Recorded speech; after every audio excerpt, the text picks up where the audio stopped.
Well, I want to start by thanking everybody for joining us for this event. My name is Kim Sutton and I'll be your host tonight. Before we get started, I want to encourage you to check out our lineup of upcoming virtual events by visiting the website pals.com. Please consider following us on Twitter, Facebook, and Instagram as well. One of the many great events we're looking forward to is Jewel Parker Rhodes and Kelly McWilliams on Sunday, September 27th. These two authors will be in conversation about their new young adult novels, Black Brother, and Agnes at the End of the World. Right now, we're honored to welcome Lawrence Roberts in conversation with Barry Johnson about Lawrence's book, Mayday 1971, A White House at War, A Revolt in the Streets, and the Untold History of America's Biggest Mass Arrest. Lawrence Roberts has been an editor of investigative journalism for most of his career. He's worked at ProPublica, The Washington Post, Bloomberg News, and the Hartford Courant, and was executive editor of the Huffington Post Investigative Fund. He's been a leader on teams honored with 3 Pulitzer Prizes. Lawrence started out in the Pacific Northwest, where he helped create an alternative weekly newspaper, the Seattle Sun, and he went on to write for United Press International. As a young reporter, he covered the cataclysmic eruption of Mount St. Helens and its aftermath. He also served as a foreign correspondent, including reporting on Spain's awakening democracy after the Franco dictatorship. Mayday 1971 is his first book. Lawrence is joined in conversation by Barry Johnson, whose career in arts and culture journalism began in 1978, when he started writing about dance for the Seattle Sun. Since then, he edited the arts section of Willamette Week and wrote a general culture column there as well, and served at the Oregonian as an arts editor, moving between editing and writing until 2009. He is currently editor and founder of Oregon ArtsWatch, the state's leading arts journal and a key source for in-depth informed arts coverage that's difficult to find anywhere else. This event will also include an audience Q&A.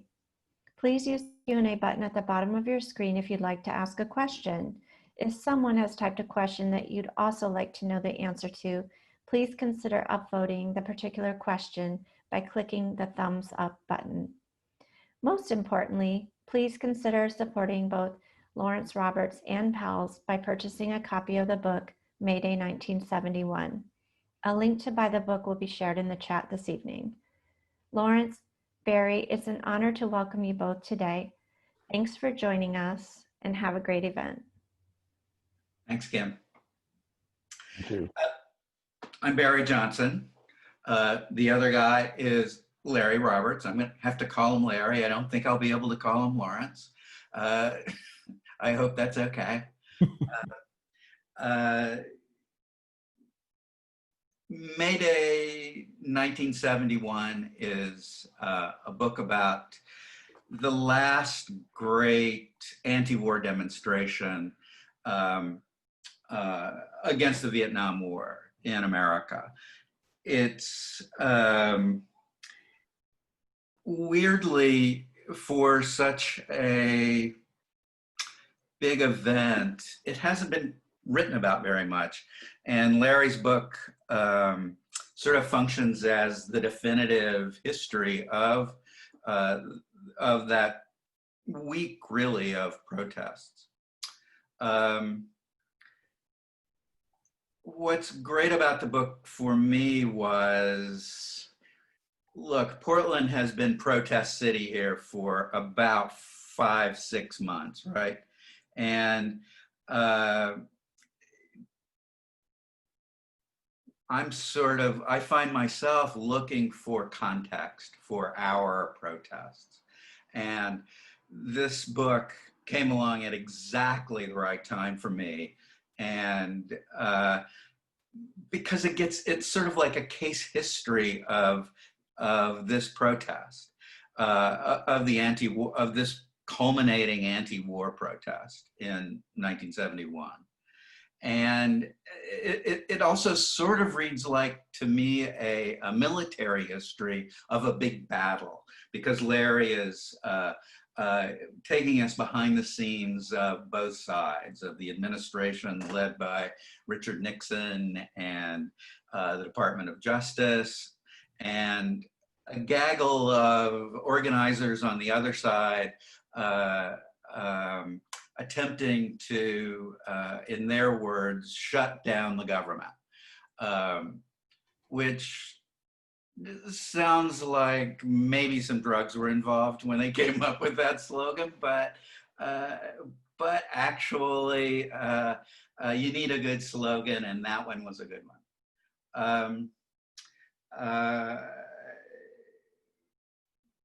I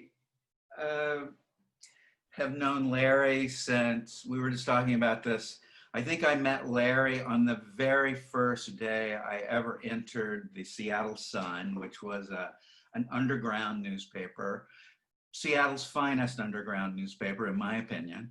And I walked in and he was packing up his desk, getting ready to depart for UPI in Seattle. And we sort of kept in touch through mutual friends up until the last 4 or 5 years, and then we have gotten together several times. Is that how you remember it, Larry? That's right. That's right. Thank you, Barry, for the intro. And I want to say good evening to everybody. Thanks so much for logging on.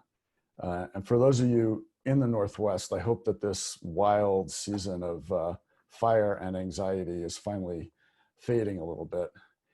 It's really an honor to be in conversation with a masterful storyteller like Barry. As he says, many years ago, we were part of this small circle of budding journalists, kind of cub reporters in Seattle, and it's been great that we've managed to stay in touch all these years.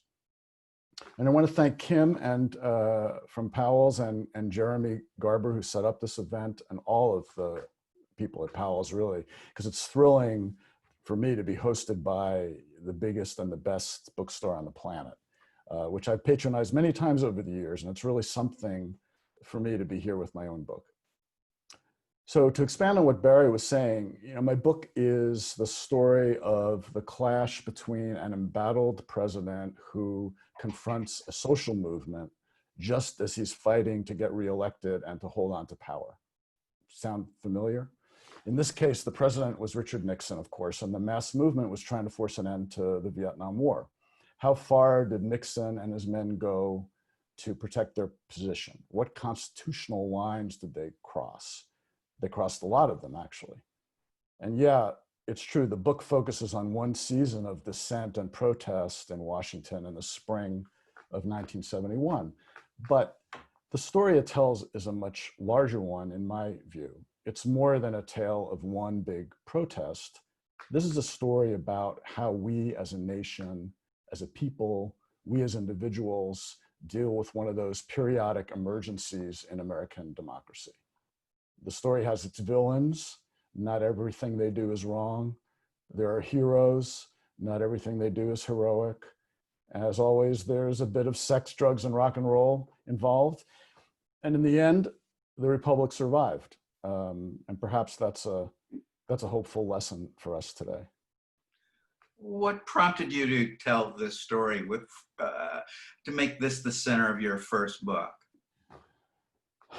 Well, I think when I started work on the book 5 or 6 years ago, Barack Obama was in the White House, and while the political climate wasn't exactly, calm and civil, I didn't anticipate that I'd end up, talking about all these parallels to 1971.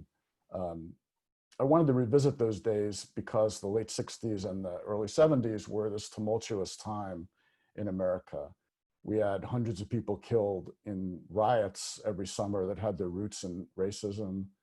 We had assassinations of prominent leaders. Bombings were practically a regular occurrence. We had a war in Vietnam that we entered on very dubious premises, which had become the most unpopular conflict in US history. And as a result, we had this anti-war movement, which was one of the great movements in American history, yet it hadn't received the same attention as others, in my view. So that seemed like a history that wanted to be explored. What happened on May Day? What were these demonstrations like? And I know you have some photos to show us so that we can go back through the time machine to 1971.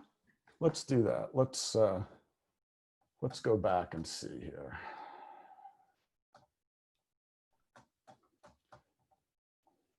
I'm going to share some photos for you. That's the book. There's the book for you. All right, let's set the scene. Start with this photograph. It's on the cover of the book. What you're looking at is it took place on the morning of May the 3rd, 1971. The place, of course, the National Mall in Washington and the Washington Monument. It's extraordinary, really. These are Army helicopters dropping off soldiers from the 82nd Airborne. You know, there's been a lot of chatter in recent days about, you know, coups and things in America. Here's something that kind of, if you didn't know any better, kind of looks like a military coup, right? These troops were among about 10,000 active duty troops rushed to DC at the orders of President Nixon. Why did Nixon call in the military? Because not far away, tens of thousands of anti-war protesters were massing. You know, the spring had already been an incredibly busy season of protest in town. There were all kinds of anti-war groups here, mounting all kinds of actions, more or less coordinated. And now this final act of this spring, a group calling itself the Mayday Tribe, was carrying out the boldest mass action yet in the anti-war movement. It was a blockade of the streets and the bridges of Washington. It was going to be the biggest act of civil disobedience the country had ever seen. And they were doing this, as Barry said, under the slogan, if the government won't stop the war, we'll stop the government. And this was happening at a time when Nixon was in political trouble. His reelection campaign was about to begin. His public polls were at the lowest point of his first term. And he even worried that he might not get nominated for a second term. And the last thing he wanted was a successful shutdown of the city. That's how we ended up with that scene on the mall. Nixon and his men were determined to foil this, this act of mass civil disobedience. Aren't you sort of amazed at the asymmetry of the 82nd Airborne landing right next to, in a picturesque spot, right next to the Washington Monument. And they were going to be deployed against nonviolent, unarmed Americans gathered to demonstrate. Right, there were 12,000 or so people who were attempting to shut down the city on that Monday morning rush hour of May 3rd, 1971. And it was, you know, strictly to be a nonviolent demonstration. The organizers made that very clear. There was absolutely no evidence of violence or anything else. And in fact, it came off as a very nonviolent protest, but the reaction of the government and the police was vastly out of proportion to that. Why was Nixon so determined to create this kind of scene at this time? What was did he just not understand how asymmetric the power was, or was he trying to engage in some sort of sign system to signal to someone that he was a tough guy and took this very, very seriously? Well, he'd won office of course, in 1968 on a promise to restore law and order and a promise to end the war. I should say that in the spring of 71, the Vietnam War had been going on for 6 years. It wasn't at the peak of the fighting anymore, but every week, dozens of American soldiers were still dying in the jungle. Thousands of Southeast Asians were dying. The American public had turned against the war. And by then, most people thought, you know, it was not only unwinnable, but immoral. So the May Day protest was dangerous politically for Nixon on both counts. It could show that sentiment against the war was more intense, and it could undermine his pledge of law and order. Had Laos, there had been US incursions into Laos by this time. And I don't know if they had, if troops had entered Cambodia or not, but sort of the disconnect between the American policy in Vietnam for Americans was that it didn't seem like, at that time, it didn't seem like it was winding down. Nixon had been elected saying he was going to end the war. In 1971, we didn't seem any closer than we felt in 1968. Well, Nixon was withdrawing some American troops and turning over the fighting theoretically to the South Vietnamese. But at the same time, as you say, he was expanding the war geographically. In 1970 was the incursion and the invasion of Cambodia. And that, you know, a year prior to the events we're talking about, right, that had triggered, you know, a national student strike. Campuses were shut down all over the place. And, you know, on the campus of Kent State University in Ohio, 4 students were shot dead by the National Guard. So that was a year before this, very intense. The movement had sort of died down somewhat after that until the spring of 1971, when, as you say, Nixon then expanded the war into Laos. And that's what triggered this series of kind of last-ditch demonstrations in DC to try to force an end to the war. What was the result of the demonstration? In the end, it resulted in the biggest mass arrest in American history. On that Monday of the traffic blockade, the same day when the troops were landing at the monument, 7,000 people were rounded up in DC and jailed. On the next day, on Tuesday, there were another 2,000, and then on Wednesday, there were another 1,200. So altogether, 12,000 people were taken in these mass arrests, which still today is the largest you know, we've ever seen. Who was responsible for getting all these people together?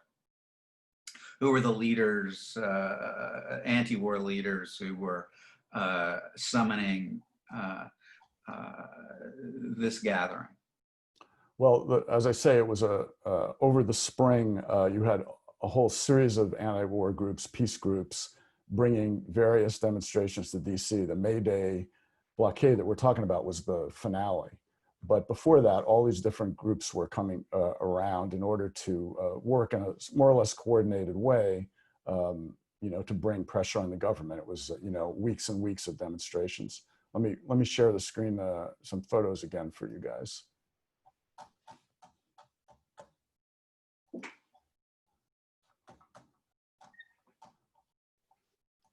Hang on, bear with me a second.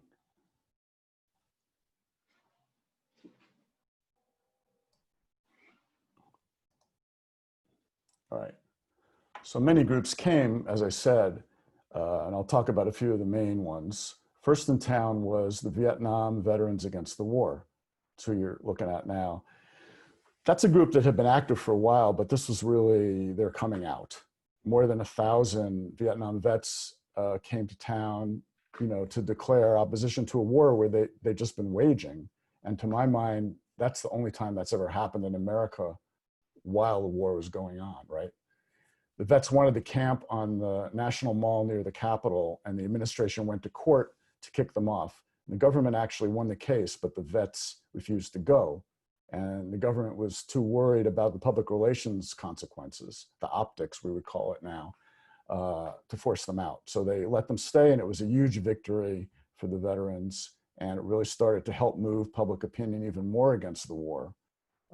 And the spokesman for the vets, by the way, was a former Navy lieutenant named John Kerry. And during this period, he made a really powerful speech to the Senate, an anti-war speech that basically launched his political career.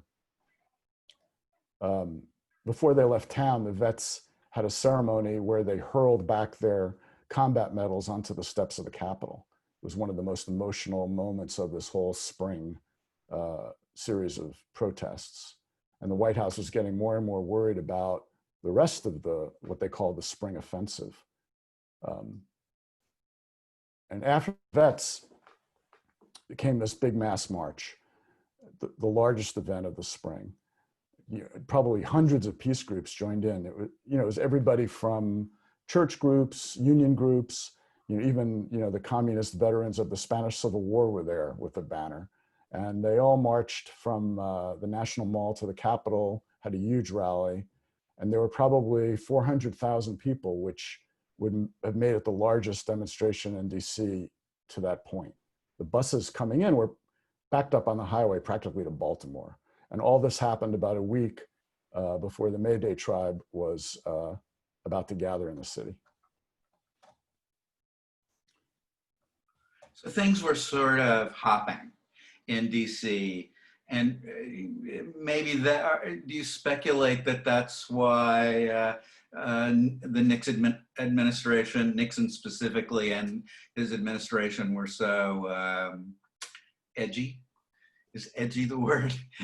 Paranoid, is that the word? Yeah, I mean, I think that this was, as I say, a political threat to the administration, and they began to sort of take their first steps down the road to trying to undermine their opponents. They employed, surveillance against the New Left groups. They put undercover agents with them. They did wiretapping, and they began to play even some dirty tricks, some of which they would embolden them when the campaign against the Democrats came, and we know how that ended up. So the reaction that they had was that Nixon wanted to make sure that the Mayday blockade would not succeed, and he, which was not known at the time, but is known now from the research for this book, was behind these mass arrests, his order for these mass arrests, and to basically sweep people off the streets so there wouldn't be any success that they could point to, and forget the niceties of the law about equal protection and all that. How important was that big march that sort of got things rolling in your mind? Big March was important because it was, I think it provides a good lesson about political organizing that we can draw on, even today. The anti-war movement wasn't really any different than any other big movement. There was constant internal argument, bitter disputes about, tactics and strategy. The radicals wanted to take protests much further. There were some tiny splinter groups that devolved into violence. It was just hard overall to get people to agree on anything. And these fights have been going on for years. They would fight for hours over the tiniest wording change in a slogan, end the war or end the war now. That would be like an all day, debate. And people would be, practically choking each other over it. But this march on April 24th, 1971, the Saturday March, overcame all that division. They managed to come together. Virtually every group did. It took a lot of work to get everybody together, but they did. And it was supported by, mayors and governors and some Congress people in addition to the peace movement. And just being able to pull together an event like that is in itself a powerful organizing tool, a mass coalition, of groups that show that they're all marching under this banner of end the war is just very, very powerful. And then the Mayday Tribe arrives. Right. And their idea is completely different. Their idea was different. I mean, the Mayday Tribe participated in that big march, but then everybody left town except the militants for that last week. And this was the most audacious act, and really in the history of the anti-war movement, right? The plan was to block the streets and the bridges, bring the city to its knees, perhaps spark other acts of civil disobedience around the country to force an end to the war. Keep in mind that most Americans at this point wanted the war to be over, even if it meant that the Vietnamese communists would have a role in the government there. They were just tired of the war and no longer believed in it. So the Mayday Tribe felt like it was important to sort of step things up because the parades, the marches, the petitioning, the campaigning hadn't yet, put an end to the war. So, adding more force to the protests was what they had in mind. What was their plan exactly? How were they going to stop the government? Well, the idea was to, bring in, thousands of people who would, follow this manual that they had developed that would show people which intersections and streets needed to be blocked. They would sit down in the street. They would hold hands across the across the highways, and then there was kind of this idea of mobile civil disobedience where they would show up at one intersection, and once the police came, they would disperse and go to a different one to try to keep things moving, keep the protests moving all morning. Right. So yeah, who were some of the architects of this plan, which they actually published in underground papers around the U.S., right? Yes. I think we have some images. Here we go. Right. So among the leaders of the Mayday plan here are Rennie Davis on the right and David Dellinger in the Russian hat on the left. Rennie was a longtime anti-war activist. He'd been an organizer for SDS, which was Students for a Democratic Society, the largest campus group of the New Left.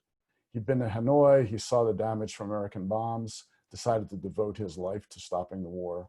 And he and others felt that these tactics had to escalate from merely marching to something more intense. And then Rennie hooked up with David Dellinger, a longtime leader in the peace movement. They bonded because they were both members of the Chicago 7.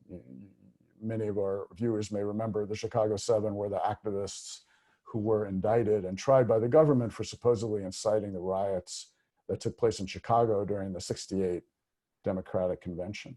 Dellinger was an apostle of nonviolence, but he also believed it was possible to use force without violence. And a massive act of civil disobedience felt to him like the right tactic for the moment. Both of these guys are major characters in the book. This button is the slogan of Mayday. As we talked about, Rennie tells me he came up with it spontaneously during a talk at Syracuse University when he was going around the campuses trying to stir up interest in this massive protest. And by the way, it wasn't just college kids coming to town to engage in civil disobedience. Here's a great shot of some famous leftist academics of the day sitting in the park across from the White House.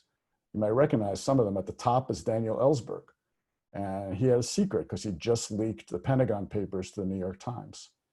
And to Ellsberg's right is Howard Zinn, author of The People's History of the United States, and recently, bizarrely, the subject of President Trump's latest missive. And to Ellsberg's left is Noam Chomsky. And all the way on the left is Marilyn Young. Some of you may know her. These folks were forming what the Mayday organizers called an affinity group. The idea was that in a massive protest, you're most effective if you stick with a small group of friends, act together, move together. And there were hundreds of such groups forming for Mayday. Another group in DC that season were the Yippies. Here are three of the original Yippies. From the left, Jerry Rubin, who I'm sure most of you know, but then two others who you may not be as familiar with, Judy Gumbo and Stu Albert. They too are characters in the book. And here they're calling a press conference in front of the Capitol to deny any involvement in a bomb that was set off inside the Capitol just before the spring protests got underway. It was placed there by the radical splinter group, Weather Underground, and the FBI and Justice Department stepped up their activities after the bombing. They couldn't find the Weather Underground, so they tried to get at the Weather by issuing grand jury subpoenas to other activists like these folks. And on the first weekend in May, this is what it looked like in West Potomac Park, down by the Potomac River. The Mayday Tribe had secured a federal permit to camp there. Rennie Davis thought an all-night, all-day concert would really bring in the crowds, and he was right. Remember at the beginning when I talked about the sex, drugs, and rock and roll? This is where that all took place. The headliners of the concert were the Beach Boys, believe it or not, the Beach Boys. And by Saturday, before the Monday blockade, there were nearly 50,000 people in the park. And this was very worrisome to the government. So Nixon's folks hatched this idea, revoke the camping permit, which was legal, secretly, and then send in the riot squad at dawn when everybody was all strung out from the all-night show. The police chief of Washington was Jerry Wilson. Here he is leading the raid on the park that Sunday morning before the Monday blockade. And Wilson, it has to be said, was not in love with this whole idea. He's also a main character in the book. He's something of a reformer. He didn't want a brutal police force like the one in Chicago. But this was a time when Washington couldn't elect its own, didn't have the power to elect its own mayor or city council. City officials essentially were appointed by the White House. So Wilson answered ultimately to Nixon, and he did as he was told. That was his job. Even though they broke up the camp, there were still thousands of demonstrators left in the city to block the streets on Monday morning. And you could see they did this kind of hit and run civil disobedience I'm talking about. They would block a street, run off when the sirens came. And there were a lot more people than the police expected. The riot squad was really overwhelmed very quickly. And as things got more out of control, the police abandoned all the usual arrest procedures, the kind of procedures that make arrests legal. They were supposed to be filling out paperwork on each arrest, writing down the offense, the name of the arresting officer. Instead, they just launched a dragnet. They began sweeping through the streets, arresting anyone who looked like they might be a protester based on how they dressed, the length of their hair, buttons they wore, just basically grabbing everybody. And by the end of the day, more than 7,000 people were in custody. As I said, many thousands of them were innocent of any rule breaking, right? They were just basically walking down the street. And so they penned thousands of them in at this makeshift detention camp on a football practice field in DC. And they were guarded here by some of the military that Nixon had called in. And people were there in custody, although not necessarily in this field, for hours, days, without any access to the outside, again, violating all the norms of, civil procedure. There were some lawyers who jumped into action to get the detainees freed. And these lawyers were the DC public defenders. DC had the largest public defender service in the country. And it was notable because the head of it was a woman named Barbara Bowman. That's who you see here.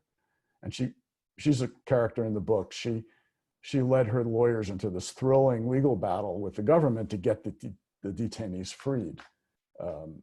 She went on, to become a renowned legal scholar at Stanford under her original family name of Barbara Babcock. And she's one of the people who I was thinking of when I mentioned at the beginning heroics during this whole period. It was really people like her and the justice system that saved the day back then.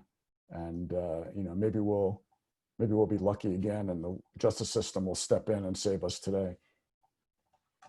I like the sound of that. We have some questions from our viewers. The first one is, do you feel the country is more divided today or back then? Which is really hard to answer, it strikes me. It's a tough question. I mean, we always all think that we're living in the, worst of times, best of times, right? Things were pretty bad back in the 60s and 70s. As I mentioned earlier, we had a war, thousands of people were dying in this war. We had yeah, but we have COVID. We didn't have COVID. But we had assassinations, we had bombings, we had, these uprisings, these urban uprisings that happened, from 65 through, 68 in the summers. Hundreds, if not thousands of people, mostly African-American, were shot down, during those protests. I mean, things were pretty bad and the country was extremely divided and there was a lot of, violence between sides. And I guess that's why, I say that there's some lesson in there that we managed to, survive another time of great division, in part because the justice system was functioning, and that bodes well for the future, I think. What do you think, Barry? Are we more divided now? No, we're really divided now, but I would say we're more evenly divided now. Back then, the demonstrators, even though the Vietnam War had eventually Americans had grown tired of it, 60% or 70%, there wasn't the, when it came right down to it, in the 72 election, McGovern was, was barely a blip against Nixon. And I think that things are more evenly divided now. And so that makes it seem sharper now, I think. I didn't have, in the 60s and 70s, I didn't have any sense that, really a sense that my side, the anti-war side, was really in the majority in terms of the other movements that were going on, the Black liberation and gay liberation and feminism. I knew that we were in the minority on all of those. And now things are much more evenly divided. And so I think the divisions feel sharper maybe because people are really contending for power. That'd be my short answer. An old friend of ours has a question. Are you ready? I'm ready. Jones. As a result of your research, do you look at today's political atmosphere and events differently than you might have had you not done this research? If so, how? It's a good question. I think anytime you take a closer look at a history, particularly one that you sort of lived through, you can't help but become more, I don't always want to say sympathetic, but more understanding of the different aspects of all the people involved. So it's harder to judge people as I said earlier, all wrong or all right, or all evil or all heroic. People have all kinds of different motivations, and I think even in the present day, it makes you, it forces you to become more perhaps understanding of people with different points of view and where they're coming from.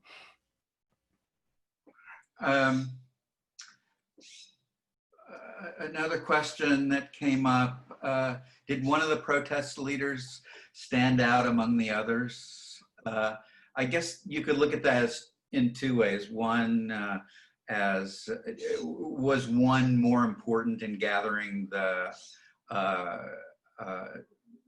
number of people who came together, and two, who just seemed, in your research, who just seemed to have the most on the ball?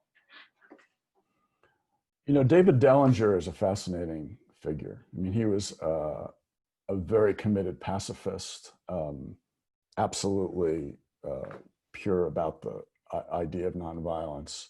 And he had a long history going all the way back to World War II of resistance to any kind of military efforts. And he built this sort of personal, we would say personal brand of pure pacifism over the years, and won the respect of people on all different sides of the issue. He never joined a particular political group or a particular ideology. And in doing so, he became a figure of collaboration who was able to bridge differences among groups like the Yippies and the New Mauve and the moratorium folks, the liberal Democrats, all the way to even to some extent, the radicals of the Weather Underground. Just by having this kind of moral authority that he developed by living that life of pacifism, he, in theory, could have been a unifying figure who really brought together all of the different movements of the 60s and 70s that were going on.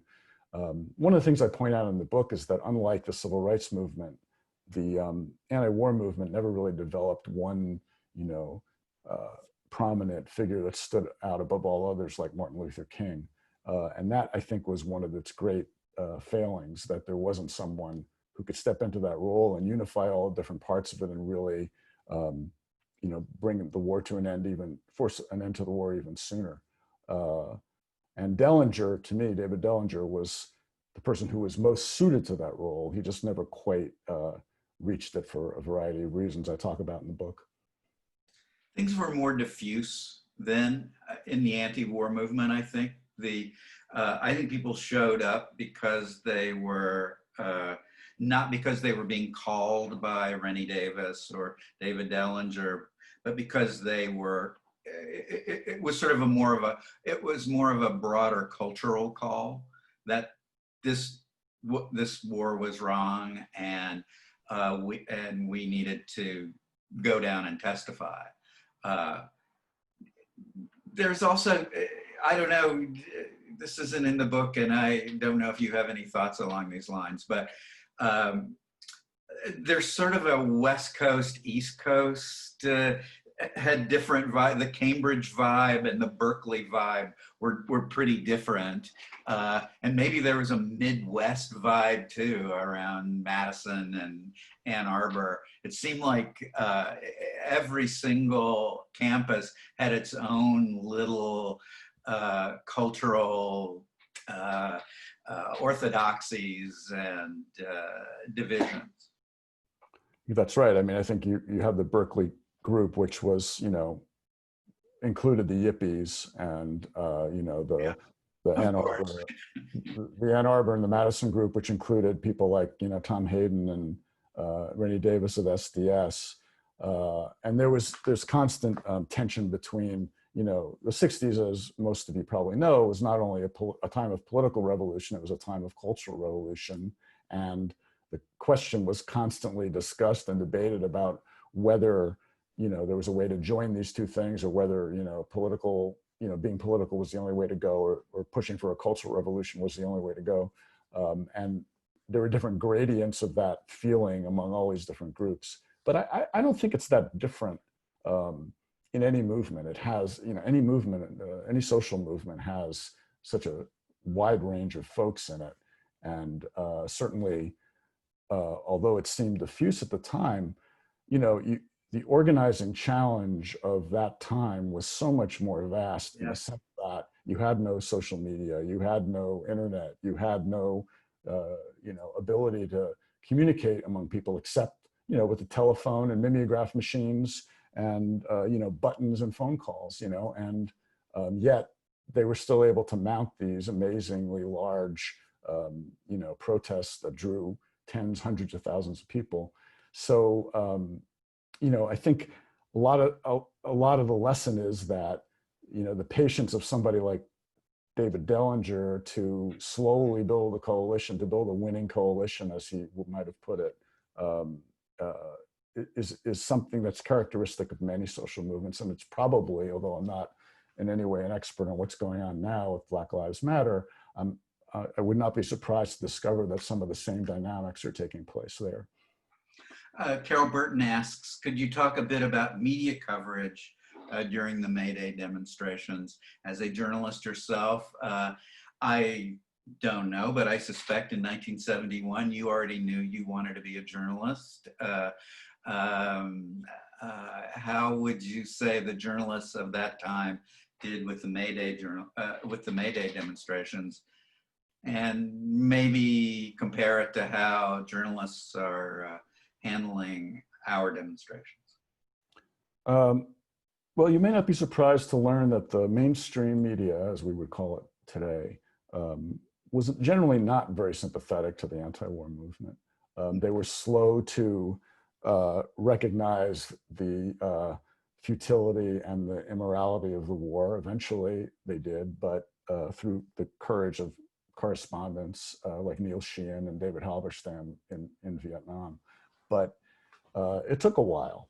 So there was this general sense for a long time that the war, had its problems, but it was probably basically a good thing, that we were, protecting democracy against communism. And it took a while for that to be undermined by the facts.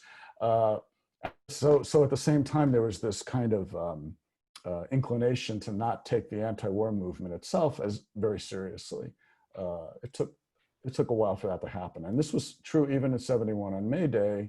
As I talk about in the book, the May Day demonstration itself was not, there were very few positive reports during the moment about the May Day protests, and very little criticism in the moment of what the police and the government did, even though, as I should mention, the courts over the years found that all of the May Day arrests were illegal and unconstitutional, certified all kinds of class action lawsuits under the First and Fourth Amendments, and ultimately forced the government to pay millions of dollars in compensation to the 12,000 people who were arrested during May Day. So even though it was proven to be a completely unconstitutional and cynical way to deal with protest, in the moment, the press was not, for the most part, really good at covering that. Susan Chadwick joins in and asks about even some of the sympathetic characters in the book, specifically Jerry Wilson, the chief of DC police, went along with the mass arrests, even though several times in the book he's quoted saying he's against this kind of thing. He doesn't think it works. He thinks it's an abridgment of the civil rights of the demonstrators. And yet when push comes to shove, he oversees the arrest of 12,000 people. Yeah, Jerry Wilson is a fascinating. The question in that was, did this shock you when you did as you were doing the research, that there was this disconnect between actions and words? I mean, I think yes, Jerry Wilson is a fascinating character. He and the White House aide who I most use as a character in the book is Bud Krogh. Both of them were fascinating in that they kind of had this journey from, believing in the right thing in public service to, a sort of slow erosion of their own, ethics and values about the way to be. And, to me, it's an example of how easy it is for people to have their values corrupted when they're surrounded in an atmosphere where that becomes a liability for your advancement. In the case of Jerry Wilson, you know, his job was to run the police department. His job was to, you know, do what he was told to do by his boss, who in this case was Nixon. And on top of that, as I talk about in the book, there was a lot of talk at the time that Wilson potentially could have been the successor to J. Edgar Hoover as head of the FBI. Hoover was getting very old right then, and it was only a matter of time before he was moved out or passed away. So, you know, there was an incentive, a personal incentive, to not displease the White House on the case of Jerry Wilson, even though, you know, even though I think his general tenure at the police department was one of a reformer. He was bringing up a lot of the things that, believe it or not, the defund the police movement is saying now would not be that unfamiliar to Jerry Wilson back in, you know, the 1970s. He was a believer in community policing. He was a believer in you know, in the police having a different role than what the Chicago police had, for example. Not to give anything away, but to give something away, what was the first question that Jerry Wilson asked you when you talked to him as a now 90-year-old man? Yeah, I found Jerry Wilson. He was still around. He still is around out in the suburbs of DC. And I told him I wanted to come out and talk to him because I was doing a book on this period. And I said that I had spent a lot of hours listening to the Nixon tapes, the White House tapes, about what was going on behind the scenes during that time. And Jerry's first question to me was, do you know why I was never made head of the FBI? So after 50 years, he was still carrying that with him, which, you know, I think is an example of the way he was thinking at the time. I love that he wanted you to, he was hoping you could tell him. Yes. Which you actually kind of did in the book. Yeah, I mean, I think he knew that, he knew who was standing in the way of his appointment to the FBI, but you know, how much he believed that his following the orders of Mayday would help him in that quest, I don't really, it's hard to say, but clearly it was in his mind because it's still in his mind now. The dictators cannot be trusted. It comes right down to it. Heath Lee asks, can you tell us about some of the prominent women in the anti-war peace movement? I think that your answer may have something to do with, this is why we needed the feminist movement. But in the anti-war movement, it was very clear that the men were the ones getting the publicity and giving the speeches, while the women were, you know, relegated to, you know, behind the scenes work, you know, stuffing envelopes, arranging for, you know, speaking tours and things like that. I mean, it was very much a characteristic of the movement. There were prominent women, Judy Gumbo, who is, as I say, is one of the characters in the book, who was one of the Yippies, was certainly in a leadership role.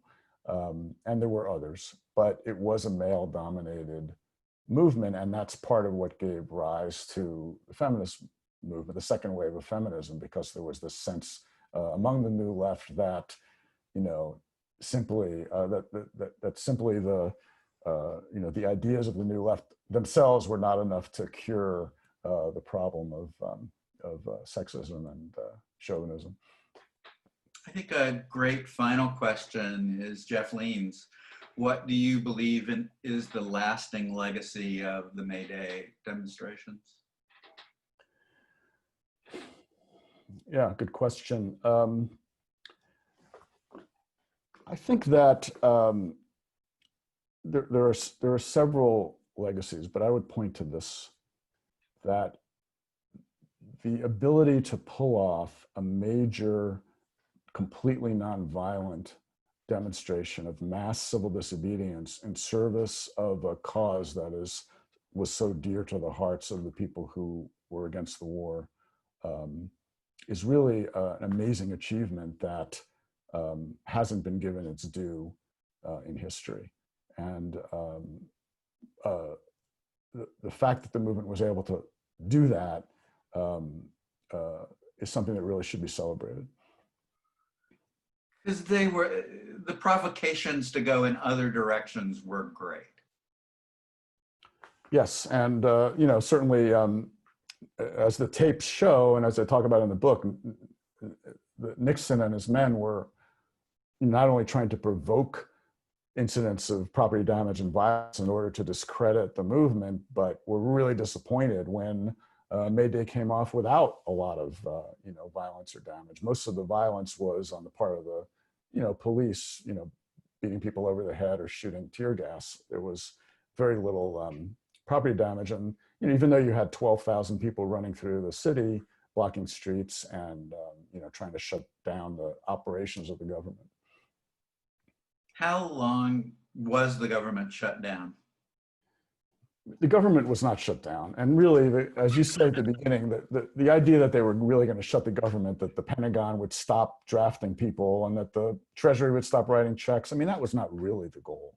The goal was a traffic blockade, to basically stop the federal workers from coming into, the city and creating enough of a disturbance in that sense to create attention and say, we're really serious, we're willing to put our bodies on the line in order to demonstrate our opposition to the war. It's not enough to just parade down the street with a permit.